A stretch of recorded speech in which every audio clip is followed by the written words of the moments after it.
Yun! Sa pool! Wala ka nang kawala! Ang husay mo na talaga, Apo. Tinamaan mo sa pagitan ng kanyang mga mata. Nakita niyo po, Lolo? Nasa pool ko po ang aswang. Nagwawala pa po sa galit. Talagang maaasahan ka, Apo. Manang-mana ka talaga sa iyong lolo. Siyempre po, idol ko po kayo eh.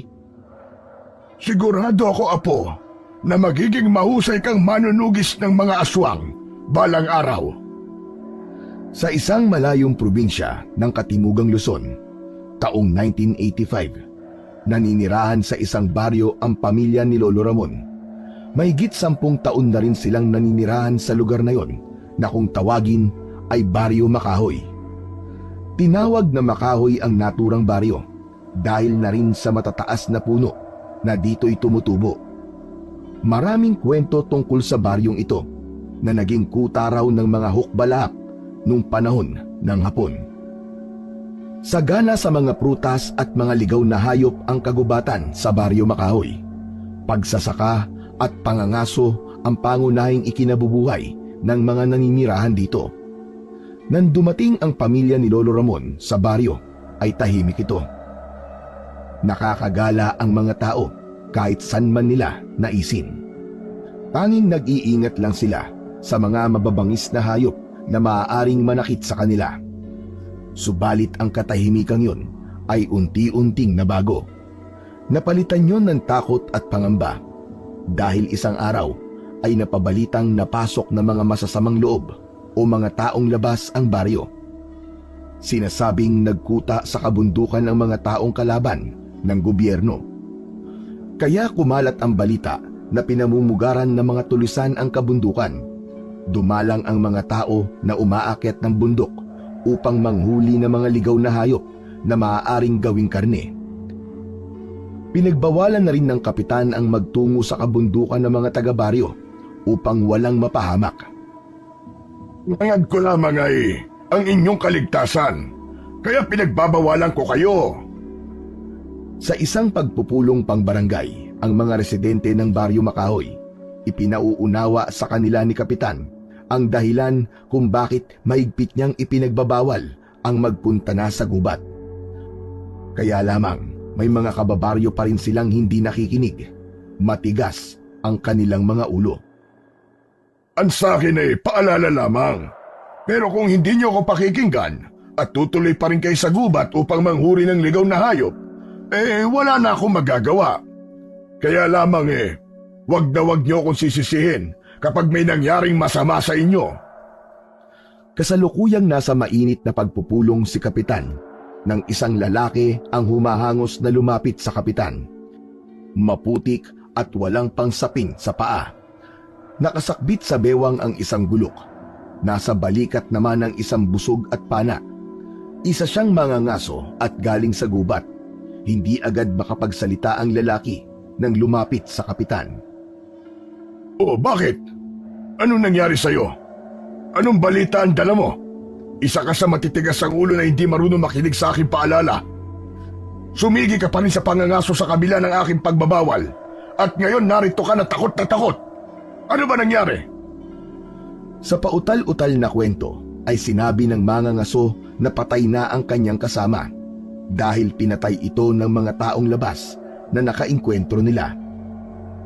Yan na nga ba't sinasabi ko sa inyo? Dapat marunong kayong makinig sa akin. Ako ang kapitan dito, pero hindi niyo ako pinakikinggan. Hindi niyo na ako ginalang.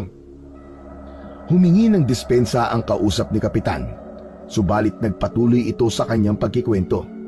Hindi inaasahan ng Kapitan, maging ng mga tao sa pagpupulong, ang sunod nitong sinabi. Anong sabi mo? Hindi lang basta mga taong labas ang nakainkwentro nyo? Abay, kung hindi sila basta mga taong labas, ano ang mga yon? Hindi agad sumagot ang kausap ng Kapitan. Tumingin muna ito sa mga taong nasa pagpupulong. Bakit ganyan ka kung makatingin? Tinatanong kita, ano ang mga nakainkwentro nyo kung hindi lang sila basta taong labas? May diin at naroon ang takot. Sinabi ng mangangaso na mga aswang ang kanilang nakainkwentro at pumatay sa kanyang kasama. Mapalad lang siyang nakaligtas dahil mas mabilis siyang tumakbo kumpara sa kanyang kasama. Ikinuwento rin ng lalaki kung paano pinatay ng aswang ang kanyang kasama. Sinakmal ang leeg nito. Gamit ang matutulis na kuko ay nagawang wakwakin ang dibdib para kunin ang lamang loob. Kitang-kita pa nga raw niya kung paano kainin ang lamang loob ng kanyang kaibigan. Nakakakilabot na halos bumaligtad ang kanyang sikmura. Natulala at hindi agad makapagsalita si Kapitan.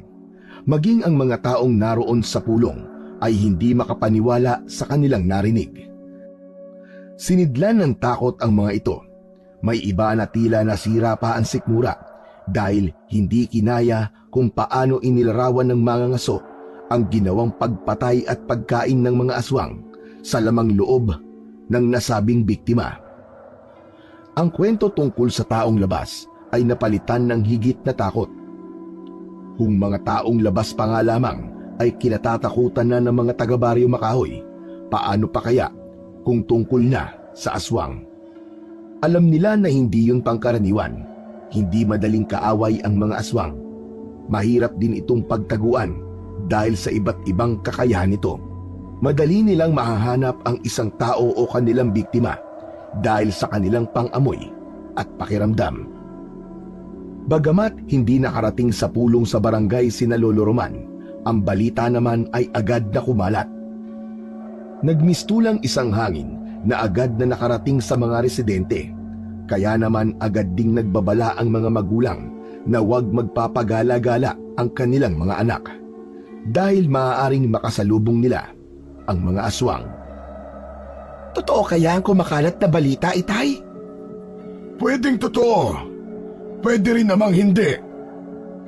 Bakit naman po? Maaari kasing pakanalang din yun ng mga ngaso para wala nang iba pang magpunta sa gubat at nang sila-sila na lang ang manghuli roon ng mga ligaw na hayop. Ibig sabihin, Itay, nagsisinungaling siya? Maaaring ganun na nga. Alam mo naman ang panahon ngayon, iba na ang ugali ng mga tao. Gagawin ang lahat para makapanlamang at sila lang ang makinabang.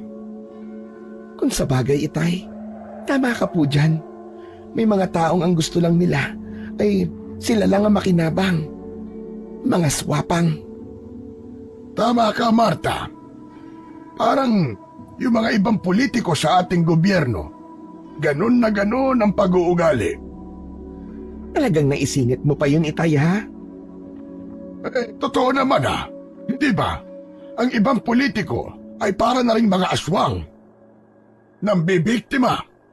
Sumisip-sip ng dugo ng mga kawawang mamamayan para sa kanilang pansariling kapakinabangan. Kung sa bagay po, tama naman po kayo, Itay.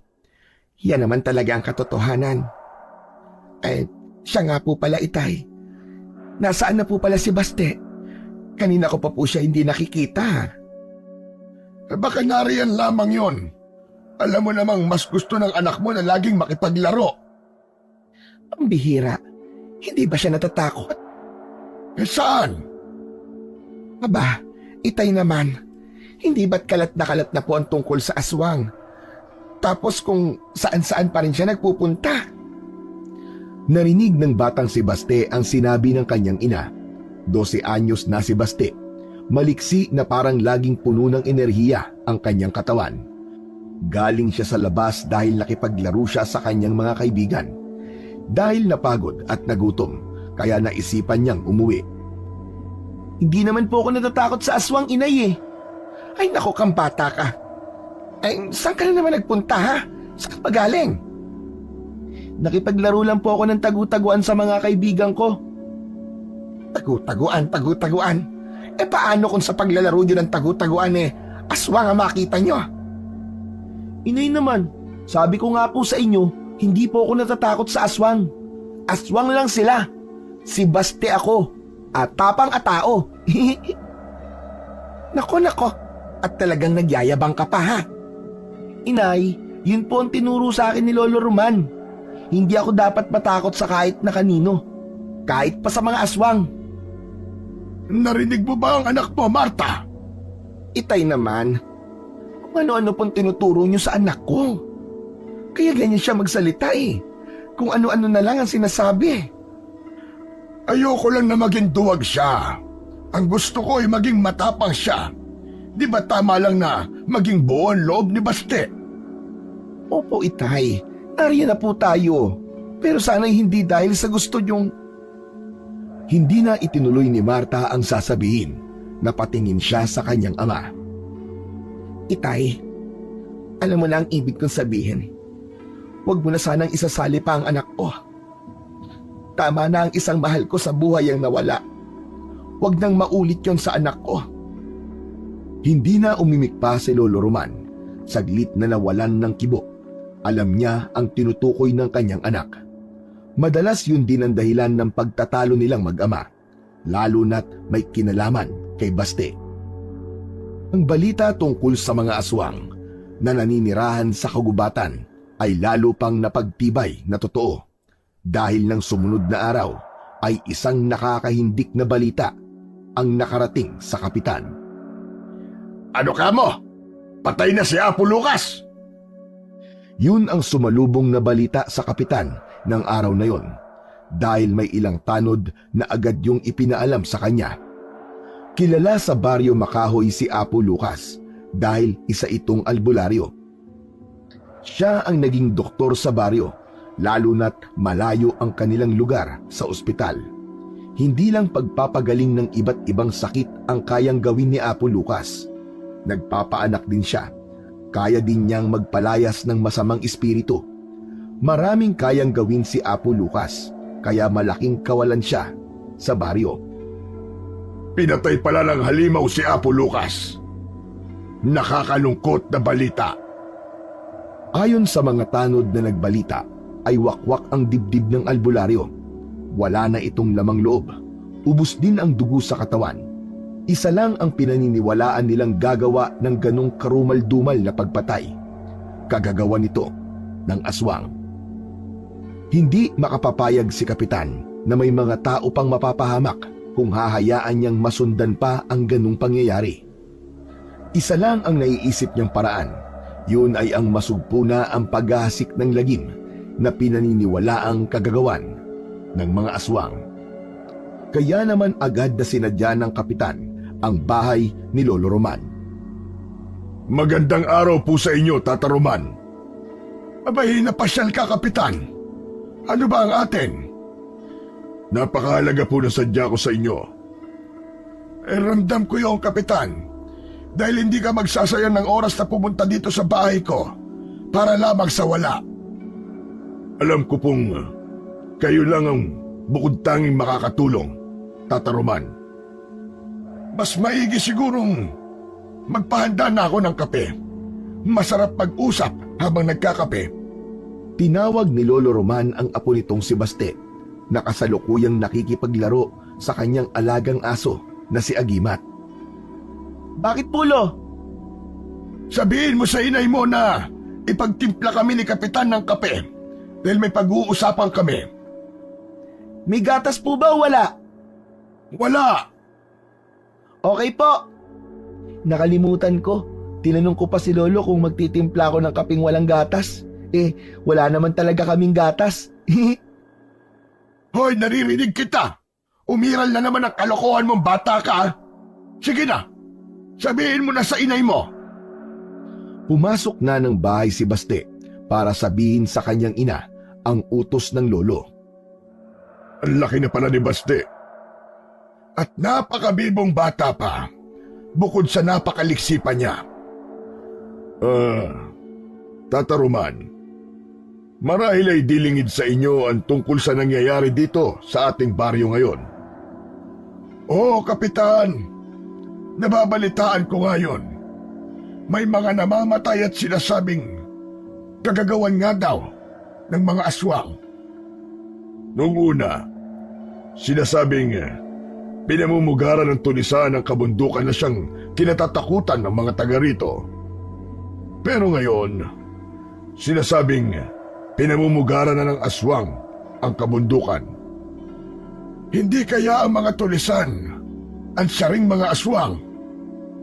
Saglit na natahimik ang kapitan.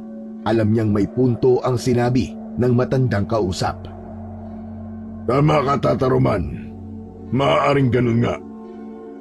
Kung ganon, anong maitutulong ko, Kapitan? Retiradong sundalo kayo at sanay sa gubat. Isa pa, alam ko ang pagiging manunugis nyo.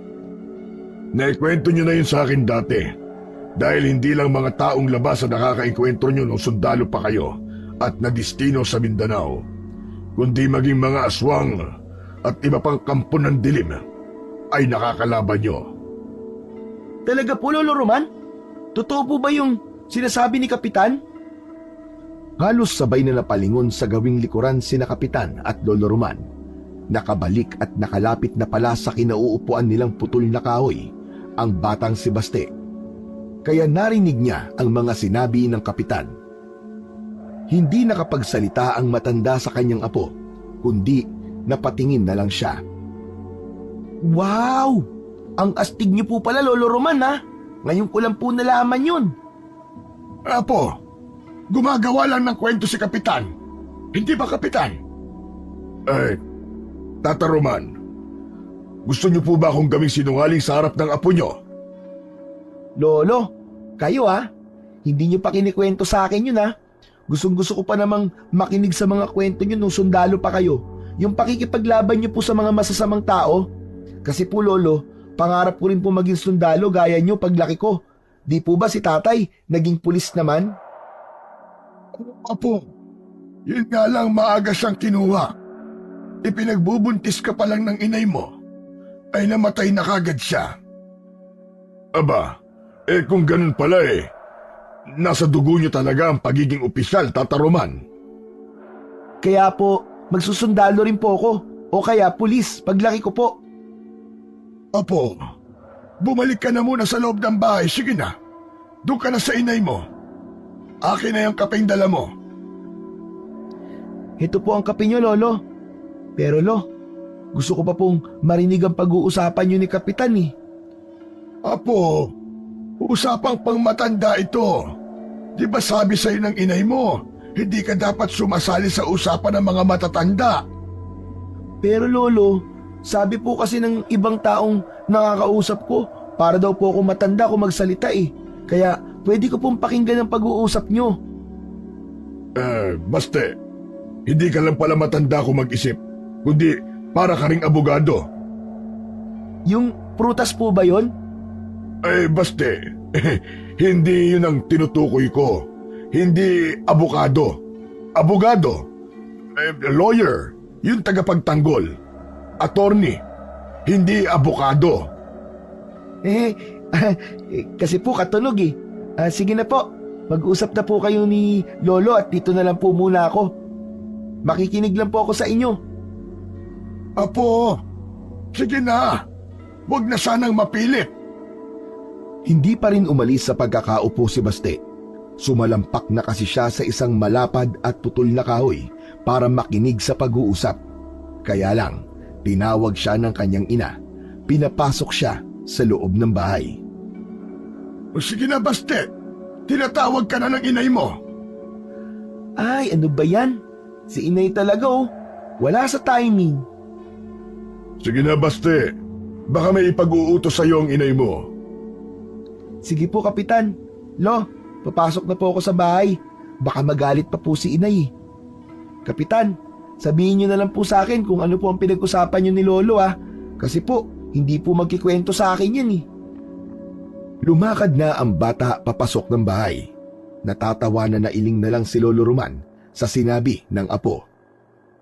Kung ganun pala wala siyang alam sa nakaraan niyo, Tata Roman. Ayaw ng anak ko na ipaalam yung kay Baste dahil nag-iingat siya. Kaya lang minsan hindi natin maitatago na matagal ang ganoong bagay. Lalo na't ang gusto ng bata ay tularan kayo, pati na rin ang kanyang tatay. Hanggat magagawa ko iniiwasan ko magbanggit ng tungkol sa pagiging antingero at manunugis ng aswang. Dahil yun ang maigpit na bilin at pakiusap ng anak kong si Marta. Kung ganun Tata Roman, paano mo kami matutulungan kung ayaw niyong malaman yun ni Baste Tata Roman, kailangan ng baryo ang tulong mo. Hindi lang ito para sa mga residente, kundi maging sa pamilya mo. Lahat tayo ay nasa panganib ang buhay dahil anumang oras ay maaaring sumalakay ang mga aswang. Kung grupo sila na nagkakanlong sa kagubatan, tiyak maraming tao silang mapapatay. Hindi natin alam na baka nagpapalakas lang sila kaya pa isa-isa pa lang ang nagiging biktima.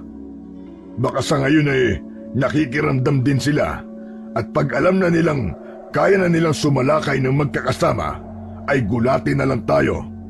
Walang lalaban at pipigil sa kanila. Hindi pa ako makakapagdesisyon sa ngayon, Kapitan. Kailangan kong pag-isipang maigi ang tungkol dito. Umalis si Kapitan na hindi nakuha ang inaasahang sagot mula kay Lolo Roman. Pero hindi siya susuko. Dapat niyang mapapayag ang dating manunugis at antingero dahil siya lang ang tanging makakatulong para mawala ang panganib na nagbabadya sa baryo Makahoy.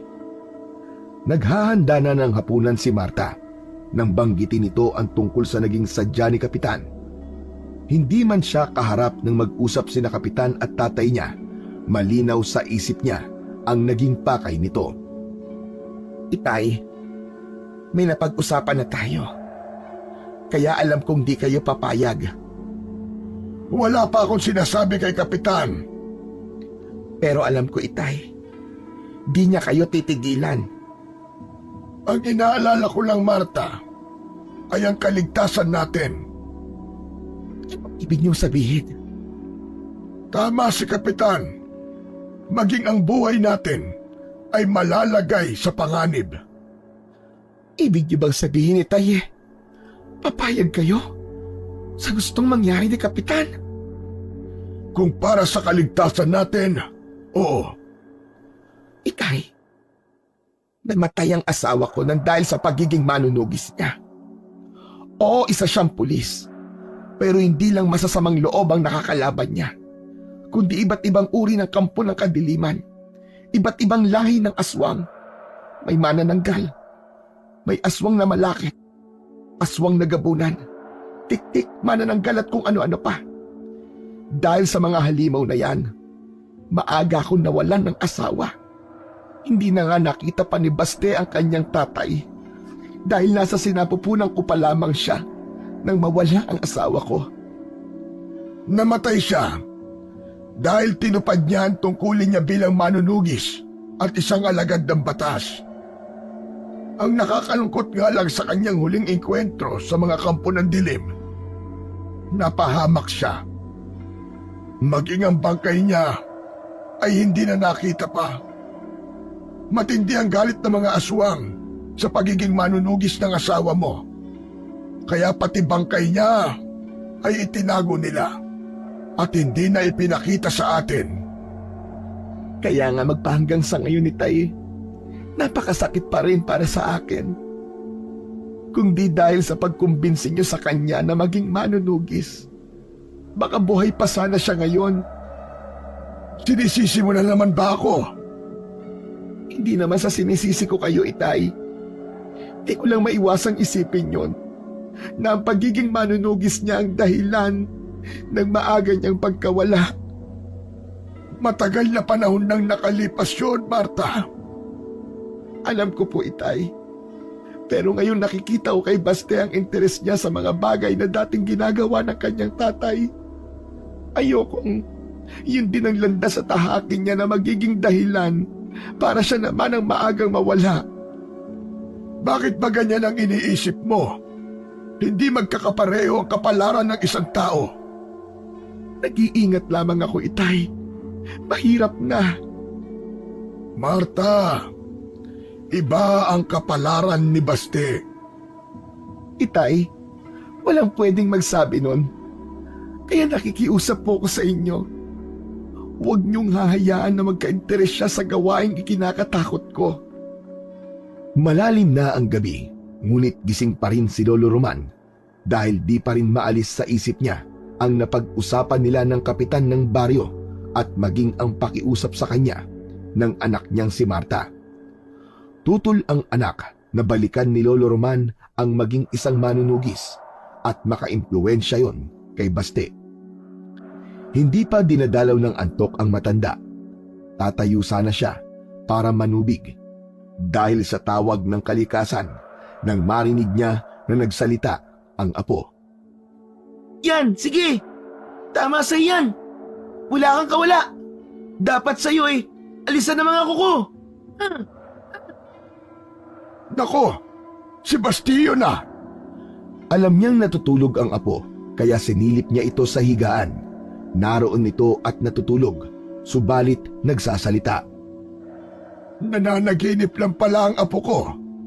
Ay, Diyos ko, nasobrahan ng laro. Ako ang harapin mo, aswang! Hindi ako natatakot sa'yo! Nagulat si Lolo Roman sa sunod na sinabi ng apo na nananaginip at nagsasalita. May kalabang aswang si Baste sa kanyang panaginip. Mamamatay ka, kampo ng kadiliman! Patatahibikin ka ng mahabang baril na hawak ko! Bang! Bang! Patay! Sa pool! Kala mo patay ka ngayong aswang ka! Bihira talaga itong si Baste. Hanggang sa panaginip, ang pakikipaglaban sa aswang ang napapanaginipan niya. Malakas ang hatak ng aking pagiging manunugis. Dahil hanggang sa panaginip ipinakikita yon sa aking apo. Ang tungkol sa panaginip ni Baste ay ikinuwento ni Lolo Roman sa kanyang anak.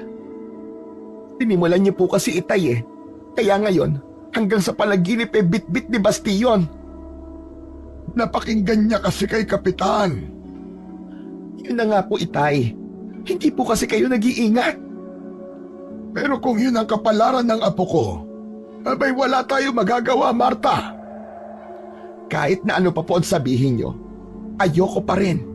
Hindi ako papayag na maging manunugi si Baste. Ibang buhay ang pangarap ko para sa kanya.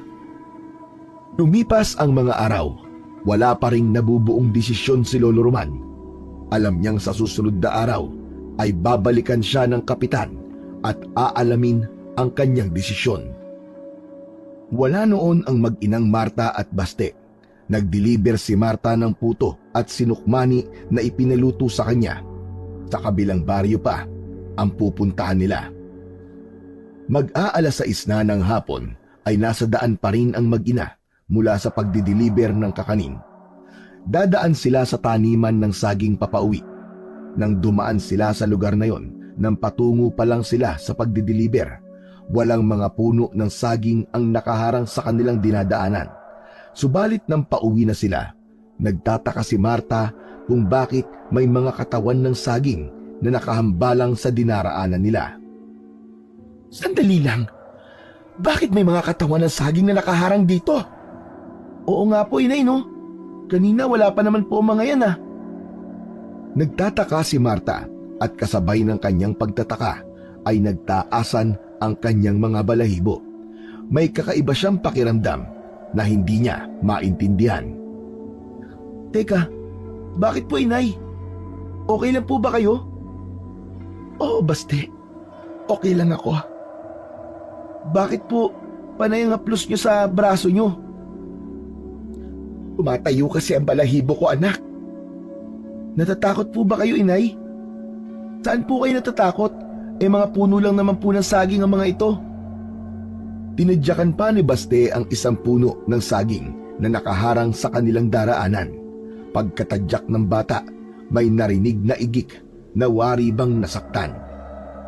Ala, ano yun, anak? Parang may nasaktan. Oo nga po, inay. Narinig niyo rin? Puno lang naman po ng saging ang sinipa ko. Pero parang may narinig po ko. Saglit na natahimik at napaisip si Marta. Inihanda niya ang kanyang sarili dahil iba ang kanyang nararamdaman. Saka biglang hinaltak ang anak. Anak, halika na. Bilisan natin, dali! Hinilan ni Marta ang anak sa braso at nagmamadali upang makalayo sila sa sagingan na kanilang kinaroroonan. Halika na, anak, bilisan na natin! Inay, huwag niyo po akong kaladkarin, aray! Basta bilisan mo anak! Bilisan mo, kailangan na nating makalayo dito! Inay, baka po matanggal ang braso ko sa paghila nyo. Huwag ka na maraming reklamo anak, tara na! Basta bilisan mo na lang! Bakit po ba yun? Para kayong takot na takot ah! Kailangan na nating makalayo dito anak. Kaya sabayan mo na lang ako sa pagtakbo ko, bilis! Si Inay naman talaga oh. Hindi ko po kayo maintindihan eh. Anak naman, sumunod ka na lang sa akin. At huwag kang lilingon kahit na anong marinig mo. Bakit po? Ay nako, huwag ka na maraming tanong anak. Bilisan na natin. Patuloy sa pagtakbo ang mag-ina. Nagmamadali sila habang hatak-hatak ni Marta ang braso ng kanyang anak. May naramdaman ang bata habang sila'y tumatakbo. Inay, may sumusunod po yata sa atin. Basta anak, huwag kang lilingon. Tuloy ka lang sa pagtakbo mo. Inay, parang malapit na po sila. Tuloy lang sa pagtakbo anak. Dalian mo. Huwag kang lilingon. Ano po ba yung sumusunod sa atin? Huwag ka na maraming tanong anak. Bilisan mo pa. Malapit na tayo sa bahay natin. Ligtas na tayo doon. Parang hayop po ang sumusunod sa atin, Inay. Umaatungal pa po.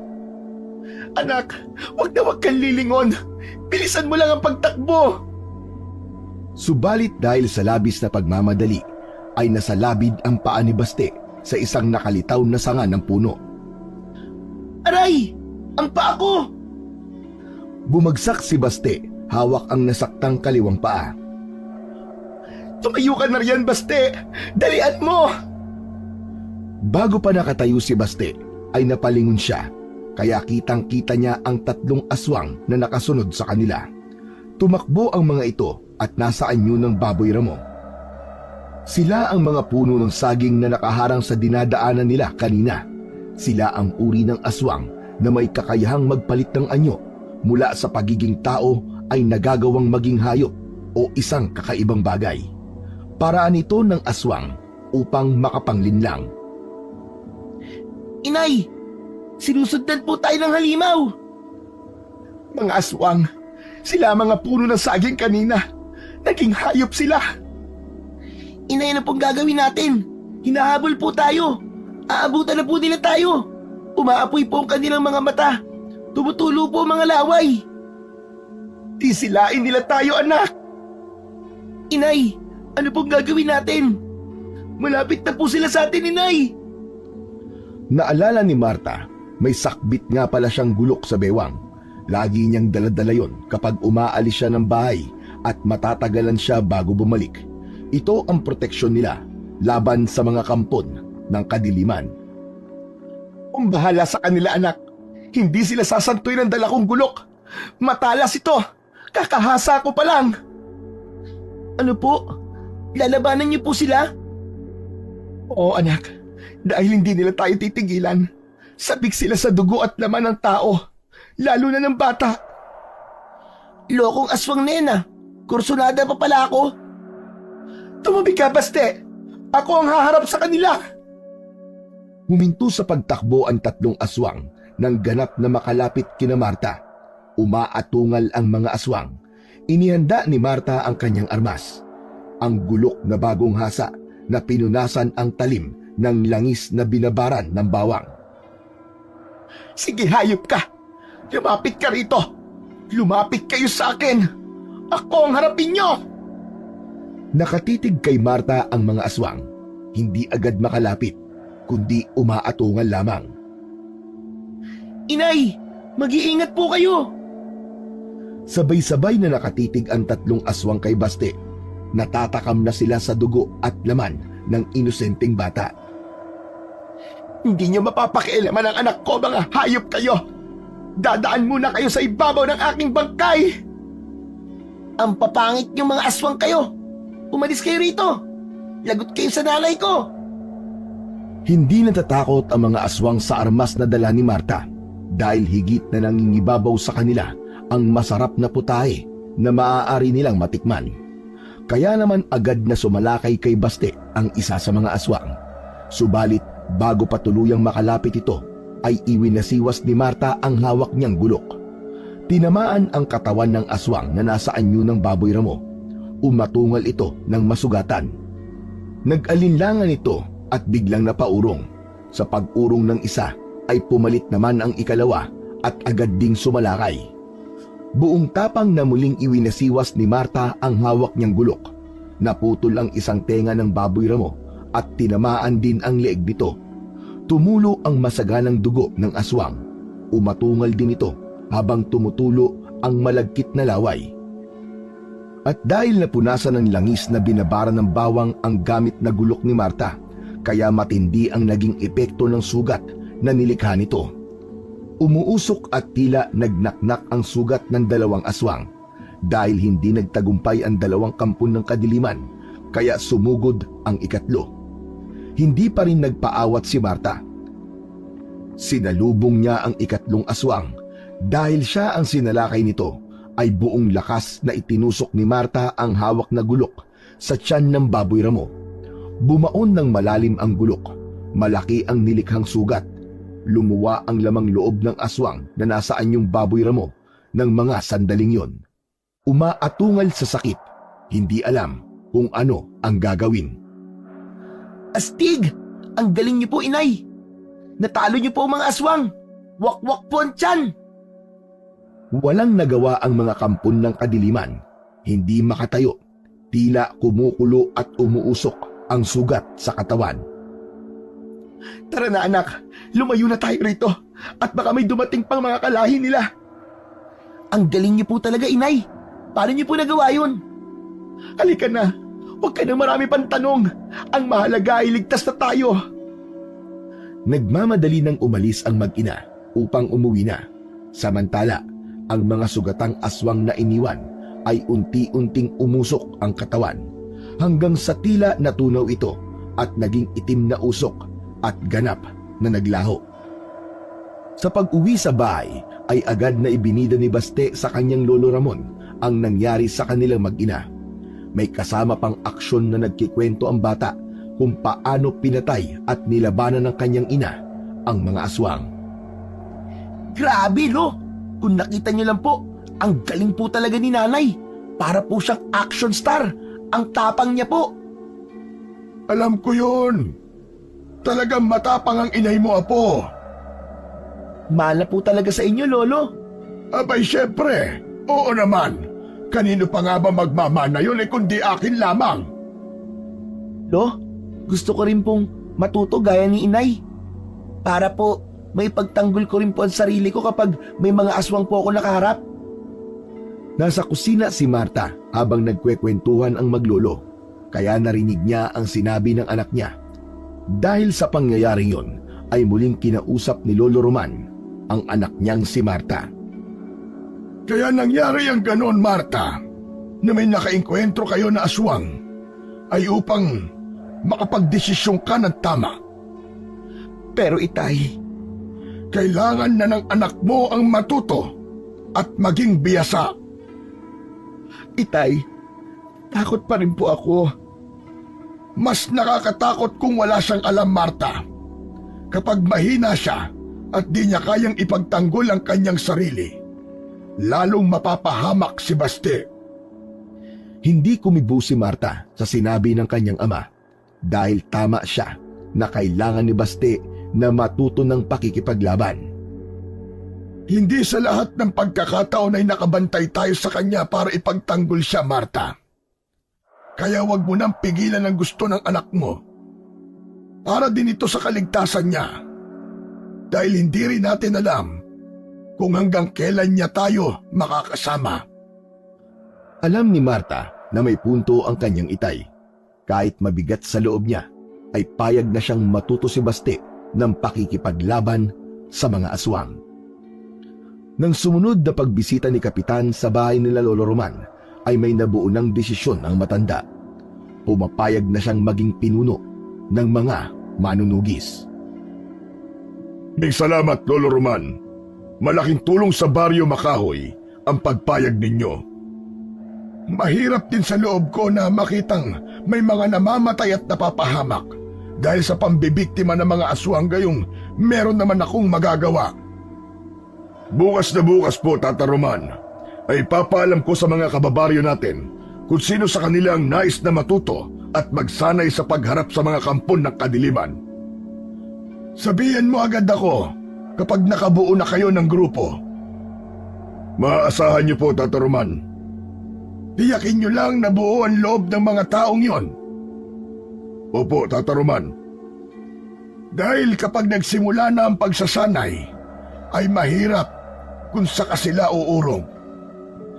Agad na ipinaalam ni Kapitan sa mga taga-Baryo Makahoy ang tungkol sa pagbuo ng grupo na magiging manunugis na tuturuan ni Lolo Roman. Ilang araw din ang anunsyo, kaya lang paglipas ng ilang araw ay wala pa rin nagpepresenta sa Kapitan. Lumong-lumo ito na tila walang sino man ang nais na makatulong sa problema sa Baryo Makahoy. Lahat sila ay apektado ng magiging pagsalakay ng mga aswang, kaya lang walang matapang at may lakas ng loob para humarap kahit sinabi na sa mga kalalakihan na dadaan ng mga ito sa pagsasanay sa pangunguna ni Lolo Roman na isang retiradong sundalo. Ginawa ko na ang lahat ng paliwanag, Tata Roman. Pero wala pa rin nagpresenta ni isa sa kanila. Sa palagay ko, Tata Roman, mga naduduwag lamang sila. Mukhang inurungan ng mga lawit ang mga kalalakihan dito sa Baryo Makahoy. Hindi ko nga po alam, Tata Roman, kung kailan higit na kailangan ng tulong at lakas nila, saka pa sila natatakot. Kung sa bagay, Kapitan, naiintindihan ko rin sila. Hindi madali ang makipaglaban sa mga kampon ng kadiliman. Tata Roman, kung wala magpipresenta, paano kung nag-iisa lamang kayo? Ako po. Ako na lang po ang tuturuan ni Lolo Roman. Sasamahan ko po siya. Biglang sumingit sa usapan si Baste na kanina pa nakikiusyoso at nakikinig sa pag-uusap ng kanyang lolo at di Kapitan. Buti pa ang apo mo, Tata Roman. Matapang. Buo ang loob kahit bata pa. Alam niyo po kasi, Kapitan, gusto ko po maging katulad ni na tatay at lolo. Kaya lang napakabata mo pa, Baste. Okay lang po yung Kapitan. Kaya ko po yun. Saka tuturuan naman po ako ni Lolo eh. Ang inay nga po, mahusay din sa pakikipaglaban sa mga aswang eh. Kasi tinuruan po ni Lolo. Teka, nakaenkwentro ng aswang si Marta? Oo, Kapitan. Tama ang narinig mo. Pero, Kapitan, wala pong sinabi ang mga aswang. Napatay po sila ni inay. Ang astig po ni inay kung nakita nyo lang. Ang lakas at ang tapang po niya. Pinagtataga niya po yung mga baboy ramo. Ayun. Wakwak po ang mga tiyan nila. Aba, talagang nasa dugo nyo nga ang pagiging manunugis. Huwag kang mag-alala, Kapitan.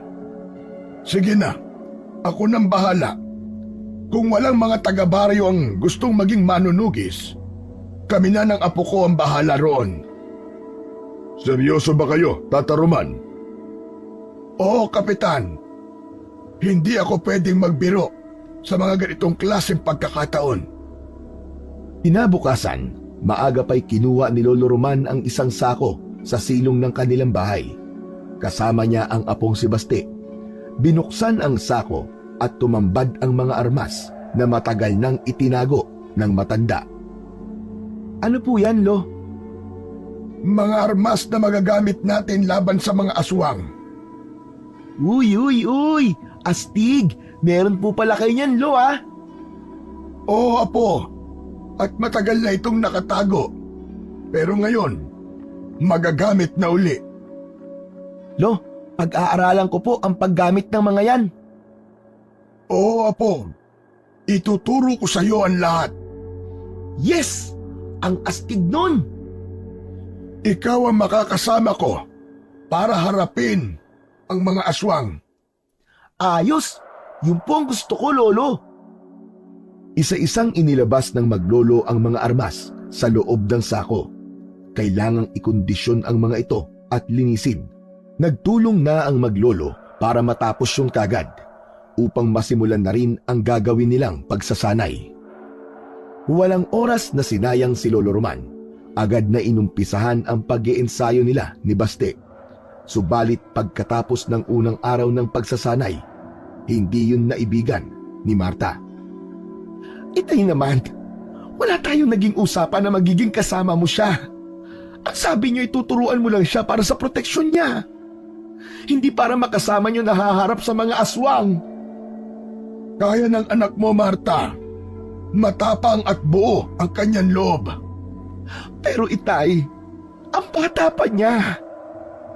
Aanin ko ang isang nasa tamang edad kung mahina naman ang loob at hindi determinado. Natatakot po ako para sa anak ko, itay. Hindi ko siya pababayaan. Isa pa, may mga iniingatan akong agimat. Ang pagiging antingero ko ang tutulong at magbibigay ng proteksyon sa amin ng aking apo. Sana nga'y tama ang gagawin niyong ito, itay. Dahil hindi ko kakayanin kapag may nangyaring masama sa anak ko. Ayoko mawalan ulit ng isang mahal sa buhay. Lalo na ang kaisa-isa kong anak. Marta, hindi ko isusugal ang buhay ng aking apo. Mahal na mahal ko siya. At bago pa may mangyaring masama sa kanya, ako na muna. Araw-araw ang naging pagsasanay ng maglolo. Nagsimula sa ehersisyo na madali sa simula hanggang sa naging komplikado. Kahit nahihirapan ay walang reklamo si Baste. Pilit na kinakaya ang pinagagawa ng kanyang lolo. Kaya ganun na lang ang paghanga ng matanda sa kanyang apo. Dahil wala nang magawa pa si Marta, kaya ang tanging ipinakita na lang niya ay ang pagsuporta. Ipinaghahanda niya ng pagkain ang maglolo. Isa-isa na ring itinuro ni Lolo Roman kay Baste ang paghawak ng mga armas. Mula sa paggamit ng baril na disabog, iba't ibang uri ng kutsilyo at matatalas na bagay, maging ang tamang paggamit at pagwasiwas ng latigo at buntut pagi. Madaling natutunan yun ni Baste. Sadyang may angking kakaiba at katangian ng bata para agad na matutuhan ang paggamit ng mga sandata. Mula nang nakainkwentro ni na Marta ang aswang, saglit na nanahimik ang baryo. Marahil natakot ang mga ito sa pagkamatay ng kanilang mga kasama. Kaya lang hindi doon natatapos ang pag-aasik nila ng lagim. Mahilig manurpresa ang mga aswang. Sumasalakay sila sa panahong hindi nakahanda ang mga tao. Subalit iba na ngayon dahil nakapaghanda na sila Lolo Roman at Baste. Sila ang nakatalaga para humarap sa pagsalakay ng mga aswang. Handang-handa na ang maglolong manunugis. Agad na kumalat sa baryo ang tungkol sa maglolo. Sila ang magtatanggol sa taga-baryo. Tuwang-tuwa ang mga ito dahil alam nila na may poprotekta na sa kanila sa kuko ng dilim. Samantala, sa kabundukan ng Baryo Makahoy, naroon ang grupo ng sinasabi nilang mga taong labas. Gaya ng bali-balita, hindi lang sila mga taong labas, kundi mga kampon din sila ng dilim. Mga rebelde, subalit nagtataglay ng kakaibang katauhan ng mga aswang na handang maghatid ng kilabot at kamatayan sa mga taga-baryo. Ang mga ligaw na hayop ay dumalang na sa kabundukan dahil ito ang kanilang naging pagkain. Subalit nauumay na sila sa lasa ng karne ng hayop sa gubat.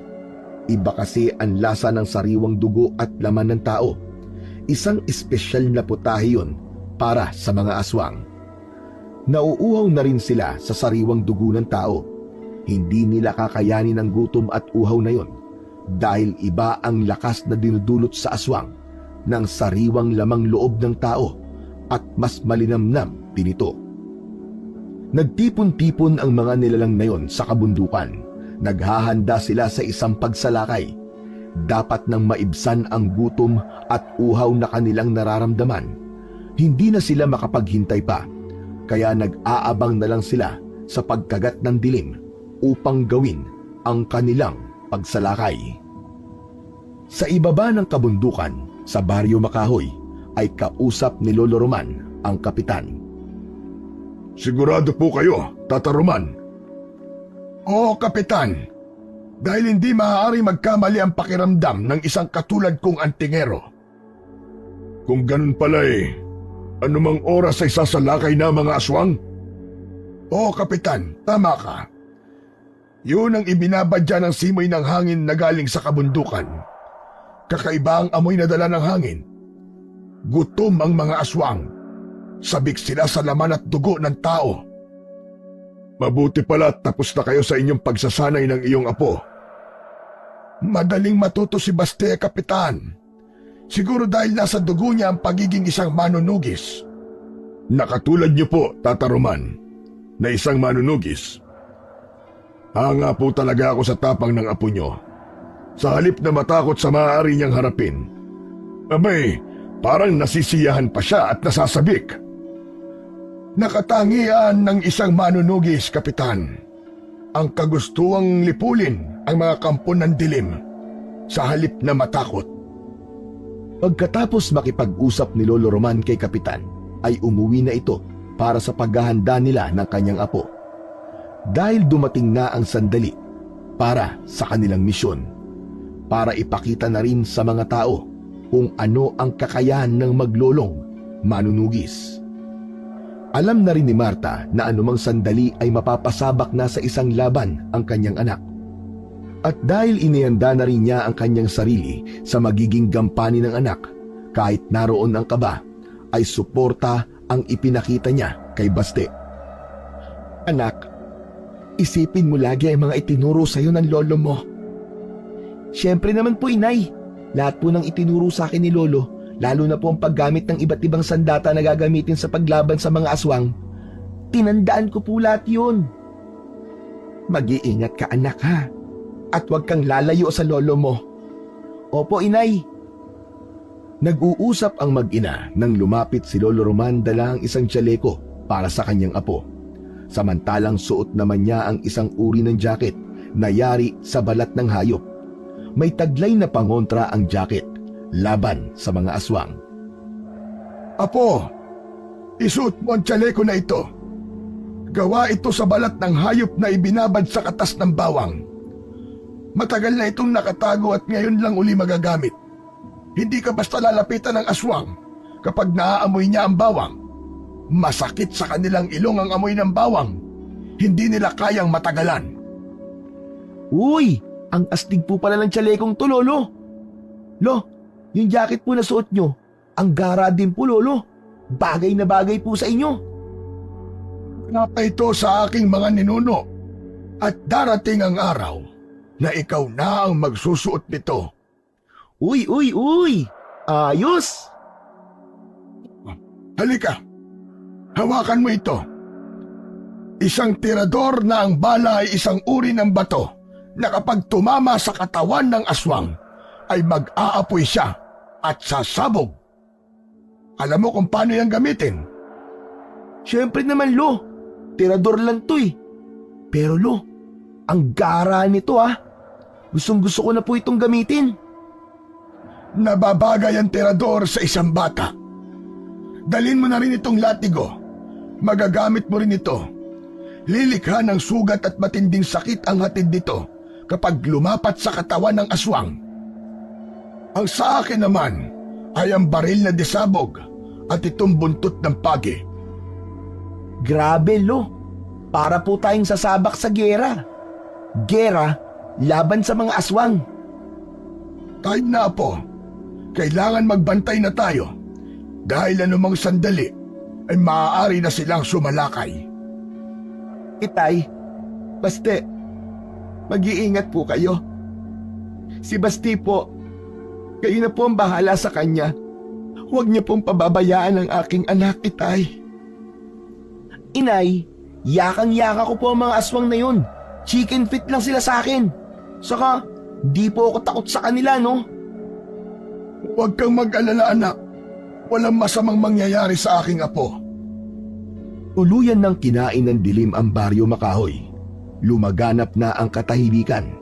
Ang mga tao'y nasa loob na ng kani-kanilang bahay bilang pag-iingat dahil nabalaan sila ni Kapitan tungkol sa pagsalakay ng mga aswang. Nagkulay dugo ang buwan Wari alam nito ang mga magaganap.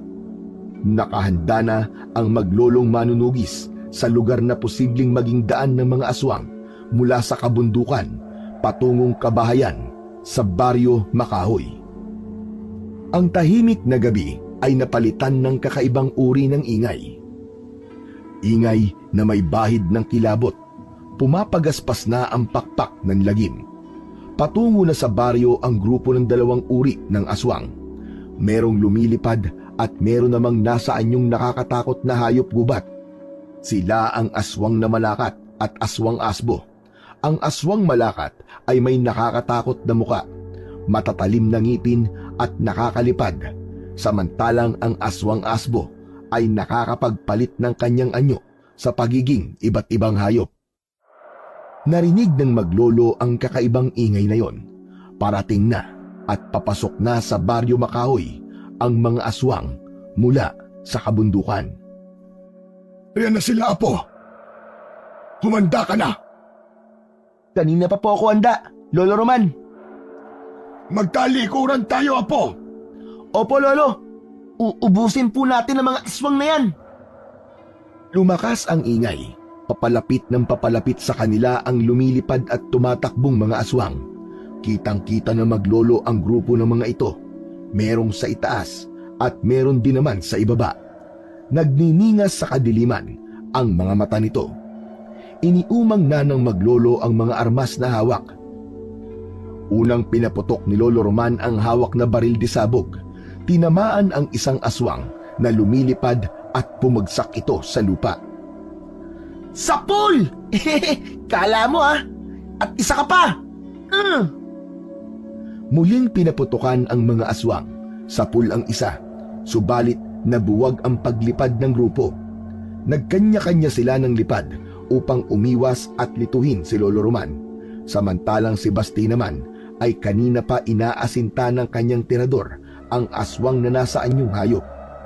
Buong gigil at lakas na hinatak ang hawak na tirador sa kabinitiwan ang batong bala nito. Loko! O disapul ka ngayon sa ulo!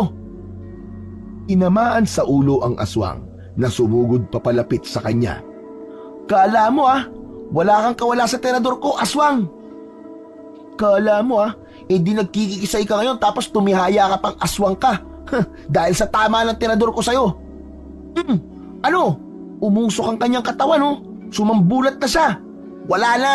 Patay ka na ngayon, aswang. Dahil sa nangyari, nabuwag din ang grupo ng aswang asbo na nasa anyo na ligaw na hayop. Nagkanya-kanya ng takbo upang umiwas sa tiyak na kamatayan.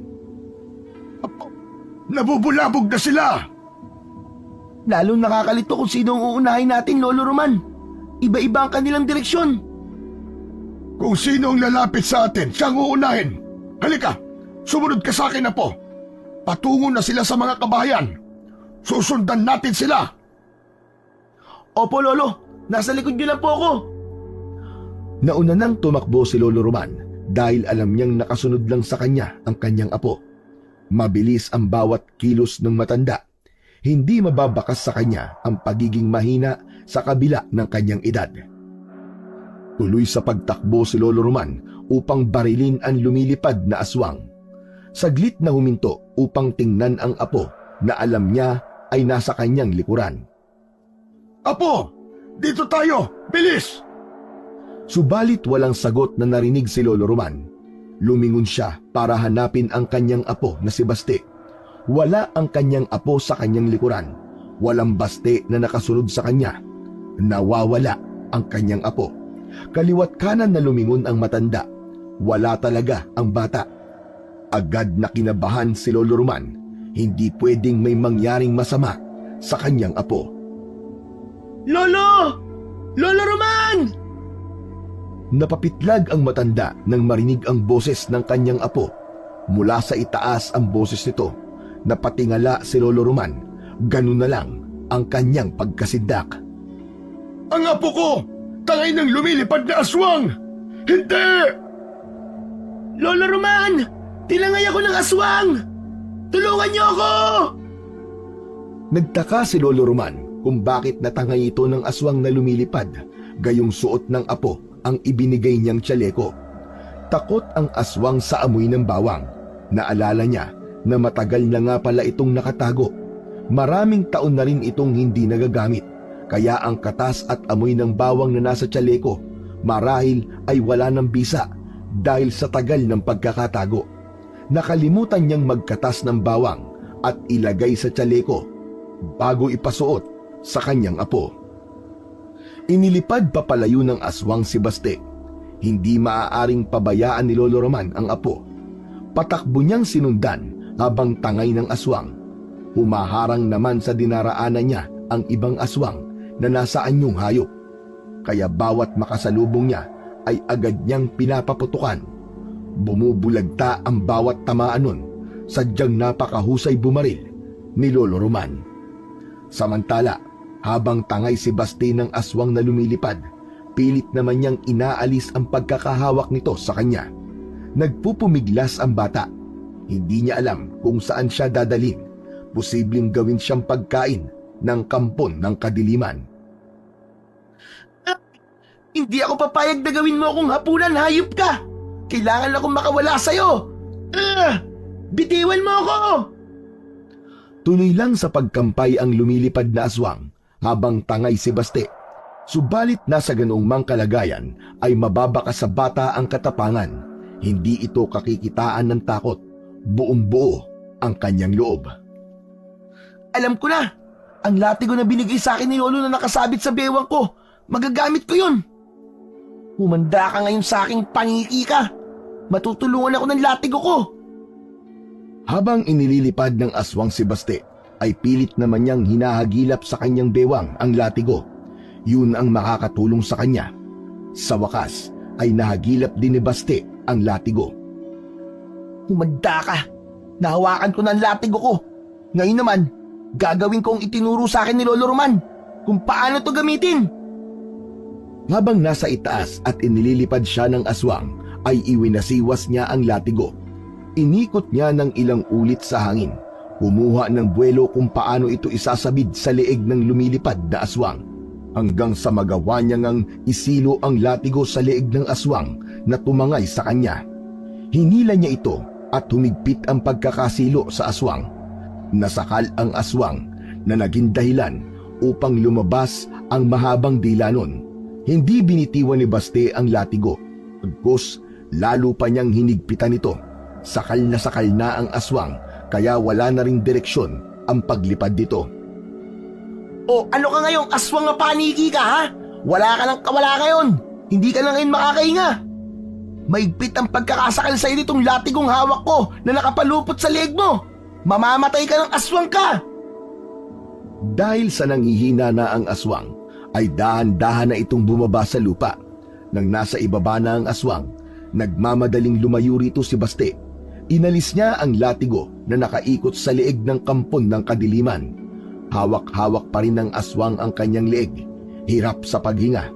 Nagwawala ito dahil sobrang nasaktan. Nag-iwan ng sugat ang pagkakapulupot ng latigo sa leeg nito. Upang matiyak na mamamatay na ang aswang, ay inasinta na ito ni Baste gamit ang kanyang tirador. Subalit bago pa niya pakawalan ng bala ng kanyang tirador, ay sumabog na ang katawan ng aswang. Ang kanyang Lolo Roman ang bumaril sa kampon ng kadiliman. Kanina pa ito nakasunod sa kanya habang tangay siya ng aswang upang tiyakin ang kanyang kaligtasan. Lolo! Nagmamadaling lumapit sa kanya si Lolo Roman. Ganun na lang ang pag-aalala. Ayos ka lang ba, apo ko? Opo, Lolo. Ayos lang po ako. Hindi ka ba sinaktan ng aswang na yon? Hindi ka ba niya kinagap? Hindi po, Lo. Okay lang po ako. Huwag po kayo mag-alala sa akin. Ligtas po ako, Lo. Saka, ayaw po akong kagatin ng aswang. Nabahuan po yata sa akin. Hindi po kasi ako naligo eh. Puro ka talaga kalokohan. Nagbibiro lang po ako, Lo. Pagkakataon na sana ng aswang, nasaktan at sipsipin ang dugo ni Baste ng tangay nito. Subalit hindi ginalaw si Baste. Naging palaisipan yon sa matanda. Siguro, nagkataon lang na di niya magawang kagating ka. Dahil sa mga armas na dala mo. Hindi pa po tapos ang laban, Lo. Dahil may mga buhay pa pong aswang. Oo, tama ka. Ang iba'y lumayo na. Takot sila. Hindi nila tayo kaya, Lo. Hindi nila tayo matatalo. Jack, paghahandaan nila tayo, Baste. Lalo na ngayon na alam na nila na may manunugis na haharap sa kanila. Eh di maghanda sila. Pero lalo natin silang paghahandaan. Di ba, Lo? Tama ka, Apo. Paghahandaan natin sila ng mas masigabo. Samantala, doon sa kabundukan ay nagsibalikan ang mga natitirang aswang. Umaatungal at nagngingit-ngit sa galit. Isa-isa na silang bumalik sa tunay na anyo, mga taong labas na nagkukuta sa kabundukan.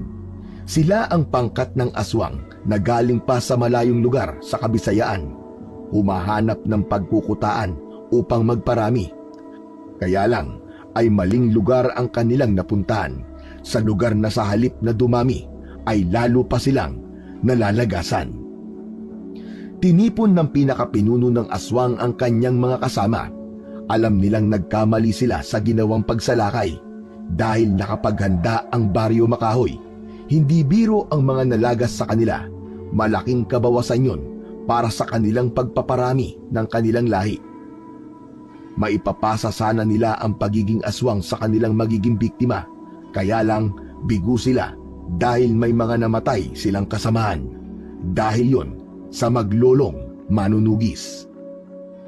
Kaya sa kanilang pagpupulong ay mas dapat nilang paghandaan ang susunod na pagsalakay. Hindi sila makapapayag na mauulit ang kanilang kabiguan. Hindi ang isang matanda at isang batang manunugis ang tatalo sa kanilang hukbo. Sampal yun sa kanilang mga aswang. Makikita sa mata ng pinuno ng aswang ang pagkadismaya sa mga nangyari. Hindi sila nagtungo sa nasabing lugar para lang mabigo. May matinding dahilan kung bakit nakarating sila sa Baryo Makahoy.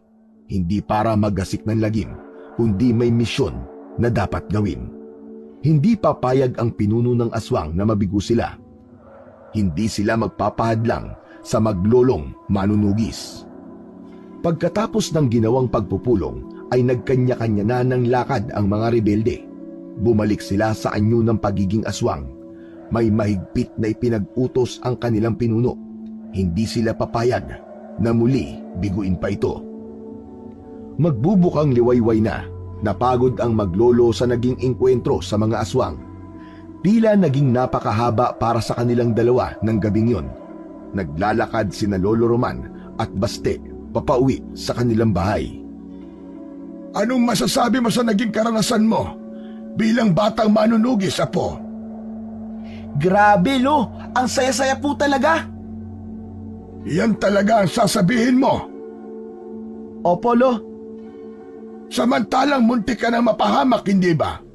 Tinangay ka ng paniking aswang. Pero, Lo, nagawa ko pa rin po siyang talunin. Ang galing po ng latigo na ipinagamit niyo sa akin, Lo. Marami ng aswang ang napatay niyan. At dadagdagan pa po natin, Lo. At ako po ang papatay sa kanila. Gamit po tong latigo niyo. Gawin mo yan, Apo, sa susunod nating laban. Opo, Lo. Pinapangako ko po. Aray! Ang sakit! O bakit? Ano nangyari sa'yo at napahawa ka pa sa tiyan mo? Kumukulo po kasi ang tiyan ko, Lo. Nagugutom na po ako.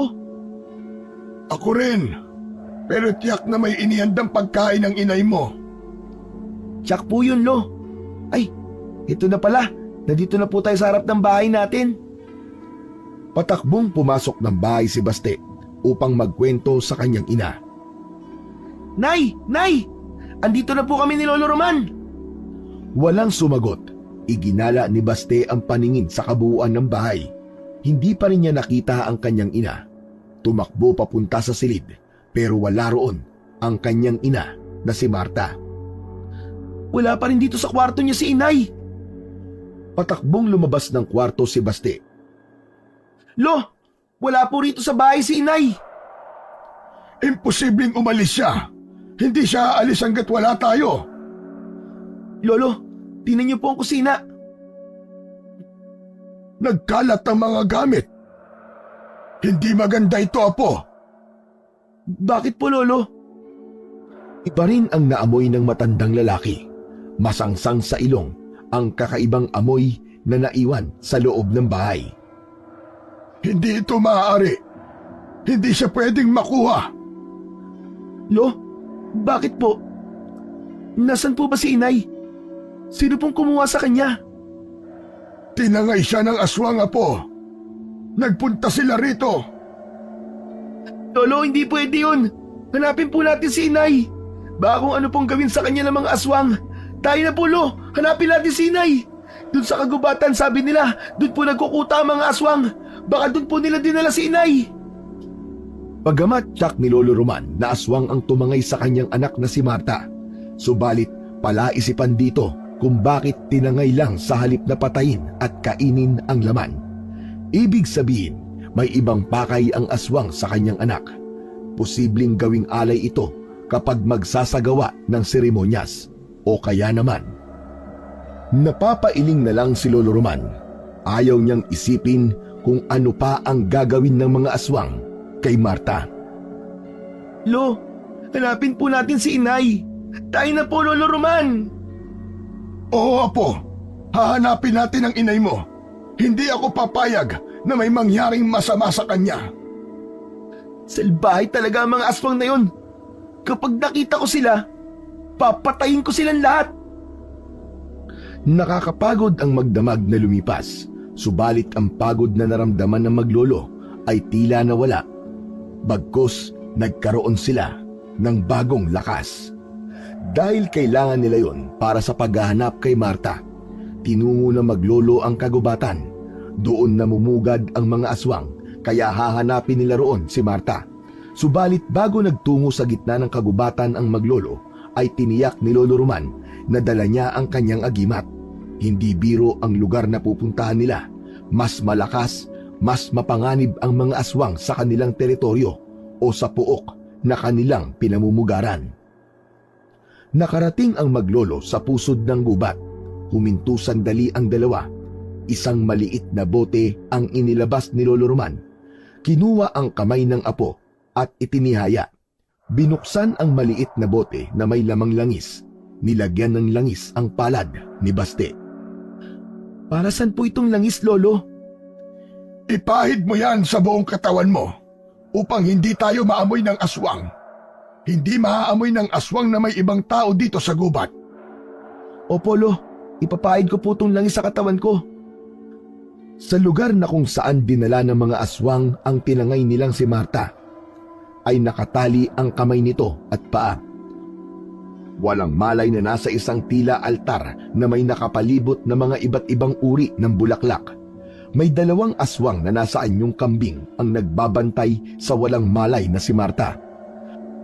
Samantala, walang sagabal namang narating ng maglolong manunugis ang kuta ng mga aswang. Agad nilang nakita ang kanilang hinahanap. Lo, ayun po si inay. Nakaiga siya. Dito nga nila dinala. Hindi nga tayo nagkamali. Lo, iligtas na po natin si inay. Baka patayin na nila ang nanay ko. Gusto ko na po silang tiradurin. Huwag muna, Apo. Huwag muna. Pero Lo, baka po gawin na po nilang pagkain si inay eh. Hindi tayo maaaring magpadalos-dalos sa ating gagawin, Apo. Mahirap mabulabog ang mga aswang. Lalo na't narito tayo sa kanilang kuta. Titingnan na lang po ba natin si inay? Apo, alam ko ang nararamdaman mo. Dahil mahal na mahal mo ang iyong inay. Pero sabi ko nga sa'yo, hindi tayo maaaring magpadalos-dalos dahil baka lalong mapahamak ang iyong inay. Samantala, unti-unti nang bumalik ang malay ni Marta. Nagulat nang makita ang kinaroroonan niya. Agad itong nagpumiglas dahil sa takot na nararamdaman. Mga hayop kayo! Bakit niyo ako dinala rito? Kalagan niyo ako, mga halimaw! Pakawalan niyo ako, mga aswang! Pakawalan niyo ako! Sa kabila ng pagwawala ni Marta, ay tila walang nakakarinig sa kanya. Hindi pinapansin ng mga aswang na naroon ang pagwawala niya. Ano bang gagawin niyo sa akin? Pakawalan niyo ako!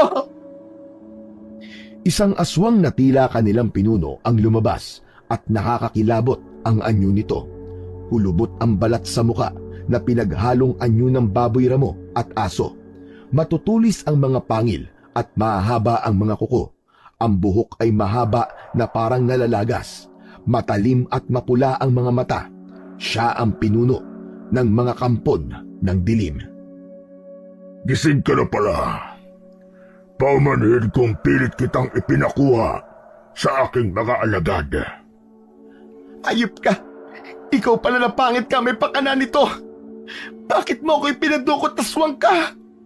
Ano ba ang kailangan mo sa akin? Kumalma ka lang. Wala akong masamang balak sa'yo. Kundi lang ako nakatali dito. Makikita mo ang hinahanap mo. Akala mo yata natatakot ako sa'yo, hayop ka! Matapang na babae. Hindi ka pa rin nagbabago. Ikaw pa rin ang babaeng kilala ko. Anong sinabi mo? Kilala mo ako? Oo, kilalang kilala. Ikaw si Marta. Hayop ka! Sino ka bang halimaw ka? Hindi mo ba ako nakikilala? Wala akong kilalang aswang! Alam ko, kaya nga magpapakilala ako sa'yo. Unti-unti ay nagbago ang anyo ng lalaking kaharap ni Marta. Mula sa nakakakilabot at nakakapandiring itsura nito ay nagbago ang anyo ng aswang. Naging isang matipuno at guwapong lalaki. Nagulat at nanlaki ang mga mata ni Marta. Hindi makapaniwala sa kanyang nakita. Hindi totoo ito! Hindi totoo ito! Musta ka na, mahal ko? Samuel! Isa kang aswang! Hindi makapaniwala si Marta sa nakitang kaharap dahil yun ang lalaking pinakamamahal niya, si Samuel, ang ama ni Baste na inakala niyang patay na nang mawala ito. Habang nakatingin si Marta sa lalaking kaharap, ang kanyang asawa na inakala niyang patay na, biglang nanariwa at dumaloy sa isip niya ang isang alaala, ang kanilang nakaraan. Masayang masaya ako na magkakaanak na tayo, Marta. Tama ka. Nagbunga na ang pagmamahalan natin, Samuel. Sisikapin ko maging mabuting ama sa kanya, Marta. Pakamamahalin ko siya at gagawin ko ang lahat para protektahan siya. Pakiusap, Samuel. Huwag mo sana kaming iiwan. Bakit ka ganyan magsalita? Iniisip mong iiwan ko kayo na magiging anak natin? Basta, Samuel, natatakot lamang ako. Hindi ko kayo iiwan. Pangako ko yan sa inyo. Doon natapos ang alaalang yun ni Marta. Hindi maaalis sa isipan niya ang naging pangako ni Samuel. Hindi nito natupad yun dahil iniwan sila nito. Nangyari yun nang maisama siya sa isang misyon bilang isang pulis. Nagkaroon ng matinding engkwentro sa mga alagad ng dilim, mga aswang na sumalakay sa isang lugar. Doon na rin nawala si Samuel at inakala niyang patay na. Pagkatapos ng mahigit 10 taon ay nagbalik ito. Nagkita sila, kaya lamang may kakaiba ng katauhan. Hindi ko maintindihan, Samuel. Paano ka naging aswang? Isa kang manunugis. Isa ring alagad ng batas na pumapatay ng mga aswang. Pero ngayon, isa ka na palang aswang. Nangyari ang lahat ng huling engkwentro ko sa mga aswang. Hindi ko sila lahat napatay. Natira ang pinakamalakas sa kanila, ang kanilang lider. Sa aming paglalaban ay nagapi ako. Sa halip na patayin ako, ay pinili niyang buhayin ako upang ipasa sa akin ang kanyang pagiging aswang. Bakit niya ginawa yon? Dahil nakita niya daw sa akin ang kakayahan upang maging mahusay na pinuno. Tinanggap mo? Wala akong nagawa. Bihag nila ako. At sila ang masusunod. Mas malakas sila kumpara sa anting-anting na taglay ko. Kaya hindi na ako nakabalik sa inyo. Kaya lumayo na ako at namuhay kasama nila. Pinili mo yon? Ang lumayo sa amin ng anak natin at yakapin ang pagiging aswang? Marta, hindi mo ko naiintindihan eh. Masakit din para sa akin to. Lumayo ako para wag na kayong madamay pa sa nangyari sa akin. Ngunit ngayon bakit nagbalik ka? Para saan? Dahil mahalaga kayo at ipinangako ko sa sarili ko na gagawin ko ang lahat upang makasama ko uli kayo ng aking anak. Kahibangan yan, Samuel. Isang malaking kahibangan.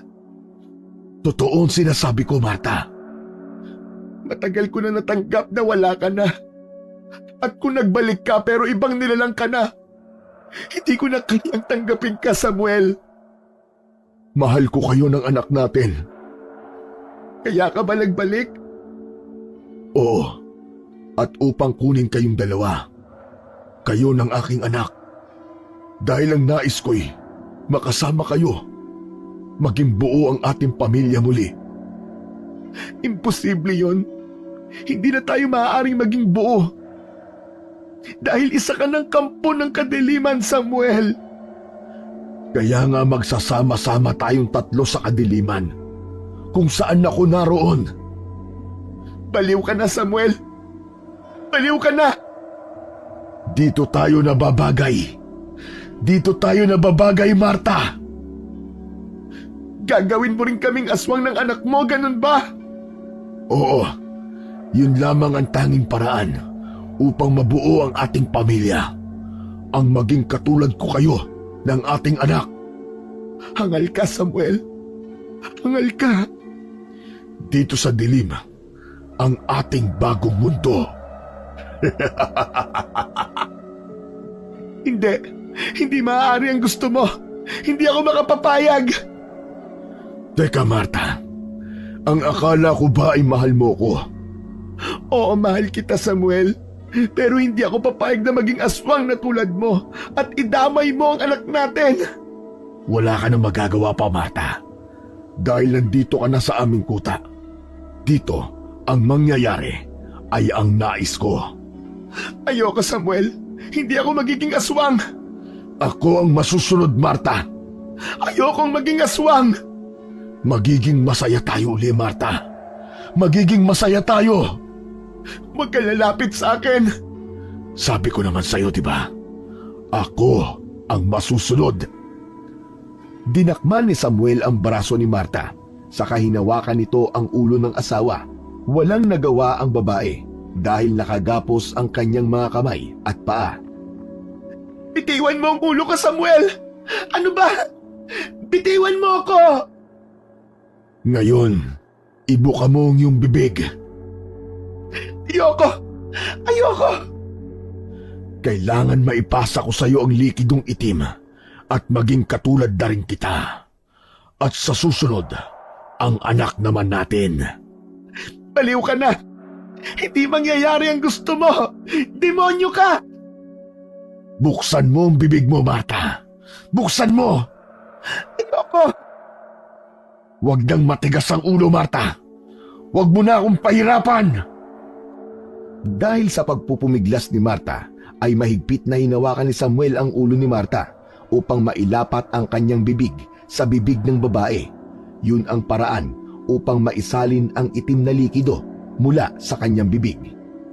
Subalit bago pa mangyari ang ibig ni Samuel, ay isang malakas na putok ng baril ang umalingaw-ngaw.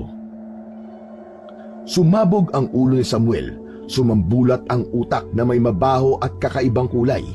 Galing ang putok na yon sa baril na disabog na hawak ni Baste. Ayos! Tinamaan ko siya! Sabog ang ulo ng lalaki! Baste! Apo! Anong ginawa mo? Naku, pasensya na po kayo, Lolo Roman ha. Pinakialaman ko po tong desabog nyo. Natulala ka po kasi kanina habang nakatingin kay inay at dun sa lalaki. Kaya kinuha ko na po sa inyo tong baril. Ayun, tinamaan ko po siya sa ulo. Sabog ang ulo ng lalaking aswang. Wala na akong magagawa. Wala na. Pinatay mo na siya. Aba, dapat lang na mamatay ang aswang na yun, Lolo. Dahil sa ginagawa niya kay inay. Nakita ko yon, Apo. Sabi ko naman po sa inyo hindi po ako papayag na may gawing masama kay inay ang kahit kasino. Lalo na ang isang aswang. Dahil sa pagkamatay ni Samuel na pinuno ng aswang, ay naligalig ang kuta. Nagwala ang mga aswang na naroon. Handa nilang ipaghiganti ang napatay na pinuno. Naging mabilis naman ang pagkilos ng maglolong manunugis. Isa-isa nilang inasinta ang naglipa ng aswang sa gubat. Maging si Marta ay tumulong na rin sa maglolo. Sama-sama nilang ginawa ang lahat upang lipulin ang mga aswang na namamahay sa gubat ng baryo Makahoy. Sanggang dikit ang maglolo na inuupakan ang aswang na makikita. Maliksi ang bawat kilos, mabilis ang galaw, meron sa itaas at meron sa ibaba na mga aswang na dapat patayin. Hoy, hoy, hoy! Ikaw! Halika ritong diablong buang ka! Saan ka pupunta, ha? Hetong sayo! Uubusin natin sila, Apo! Opo, Lolo! Ako naman! Wala tayong ititira, Lolo! Lipunin natin ang mga kampo ng kadiliman! Nagtagumpay ang maglolo sa kanilang misyon na iligtas si Marta. Nakakapagod ang engkwentrong yon. Ngunit ang mahalaga, hindi nagtagumpay ang pinuno ng aswang sa ibig nitong mangyari. Bagay na walang kaalam-alam si Baste kung sino nga ang lalaking aswang na kanyang nakita at ibig bumiktima sa kanyang ina. Anak, kumusta ka na? Ayos lang po, inay. Salamat sa pagliligtas niyo sa akin, ha? Buti na nga lang po, nabaril ko po kagad yung aswang kanina Kasi may plano po siyang masama sa inyo. Ikaw ang bumaril sa kanya? Opo, inay. Sa pool nga Tinamaan ko po siya sa noo. Ayun, sabog ang ulo niya. Nakita ko, anak. At napakahusay mo. Totoo ang sinabi ng iyong lolo Roman. Teka, inay. Parang malungkot kayo Hindi po ba kayo natutuwa sa ginawa ko? Hindi agad nakasagot si Marta sa tanong ng kanyang anak. Paano nga ba niya sasabihin na ang aswang na pinatay niya at pinasabog ang ulo ay ang kanyang ama? Nay, napatay ko po ang aswang. Nailigtas ko po kayo. Masaya ako, anak, at nailigtas mo ko. Pero bakit nga po malungkot kayo? Lalo na po nang mapatay ko yung aswang na kausap nyo. Naawa po ba kayo sa kanya? Hindi, anak, hindi. Aswang po yun, inay. Hindi po dapat yung kaawaan. Tama ka, anak. Hindi sila dapat kaawaan. Saka, napakasama po nila. Pumapatay sila. Kumakain ng laman loob ng tao. Kaya ang dapat sa kanila, mamatay. Oo, anak. Tama ka. Tama lang yun sa kanila. Ang mamatay. Ang lipulin. Walang ibang nasabi si Marta sa anak na kausap. Dahil ano nga ba ang kailangan pa niyang sabihin? Dapat pa ba niyang ipaalam sa kanyang anak ang natuklasan na katotohanan? Nakauwi na sila mula sa pakikipaglaban sa mga aswang. Nalipol na nila ang aswang na namumugad sa baryo Makahoy. Subalit ang puso ni Marta ay nanatiling malungkot. Sa kanyang pag-iisa ay lumapit ang amang si Lolo Roman. Hindi ko akalain na buhay pa pala siya at makikita natin muli, itay. Pero hindi na siya ang Samuel na asawa mo, Marta. Opo, itay. Alam ko naman po yun. Alipin na siya ng dilim. Kampon na siya ni Satanas. Ang ikinalulungkot ko lamang ay si Basti pala kanyang anak ang pumatay sa kanya. Iniligtas ka lamang ng iyong anak, Marta. Alam ko naman po yun. Nagtataka ang anak mo. Bakit ka nalulungkot? Hindi na lang sana sila nagkita pa. Ipapaalam mo ba sa anak mo ang totoo tungkol sa aswang na yon? Hindi na po, Itay. Kung ano po ang pinaniniwalaan ni Baste tungkol sa tatay niya, yun ang dapat manatili. Ayoko pong dungisan pa ang mabuting pagkakakilala niya sa kanyang ama. Dahil yun ang aking ikinuwento sa kanya. Tama ka, anak. Hindi na kailangan malaman pa ni Baste ang totoo. Isa pa wala na si Samuel. Mabuting ama. Mahusay na pulis at manunugis. Yun ang dapat manatili sa isipan ni Baste. At hindi ang katotohanan na isa tong aswang na naghasik ng lagim at pumapatay. May nakaraang bumabalik na wala ng puwang sa kasulukuyan, lalo na kung ang magiging hatid nito ay para lamang sa kapahamakan. Tunay na may mga pangyayari at lihim na mas mainam na itago na lamang, lalo na kung ito ang higit na makabubuti at hindi na magdudulot pa ng alalahanin. Hayaang manatili ang magagandang alaala. Ito dapat ang maiwan at mamalagi na ang hatid ay inspirasyon sa isipan at paningin ng iba.